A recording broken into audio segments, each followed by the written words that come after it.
पुण्यातल्या देशमुख कुटुंबात एक गोड बाळ जन्माला आलं. पण बाळ अकाली जन्मल्यामुळे सगळ्यांना काळजी वाटत होती. तपासणीनंतर डॉक्टरांनी सांगितलं बाळाला हर्नियाची शस्त्रक्रिया करावी लागेल. ही बातमी ऐकताच बाळाचे आजी-आजोबा खूप व्याकुळ झाले. देशमुख कुटुंब स्वामी समर्थांचे अतिशय भक्त. त्यांनी डोळ्यात पाणी आणून स्वामींना प्रार्थना केली. स्वामी, आमच्याकडून काही चुकीचं झालं असेल तर माफ करा. पण या बाळावर सूर्यशस्त्राचा प्रसंग येऊ देऊ नका. कृपा करून बाळ स्वतःहून बरा होऊ दे. आम्ही वचन देतो, या बाळाची पहिली पावलं आम्ही तुमच्या अक्कलकोट मंदिरात घालू.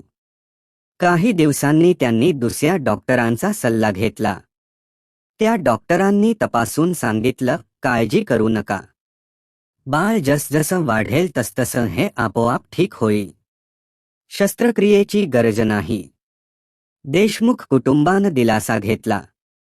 त्यांनी स्वामींच्या चरणी मनापासून आभार मानले. काळ जसजसा पुढे सरकत गेला तसं बाळ हळूहळू बळकट झालं आणि हर्नियाचा त्रास नैसर्गिकरित्या बरा झाला. कुटुंबानं दिलेलं वचन पाळलं.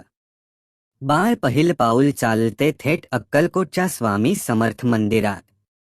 आजी आजोबांच्या डोळ्यात आनंदाश्रू होते आणि देशमुख कुटुंबानं स्वामींच्या चरणी मनःपूर्वक नमस्कार केला.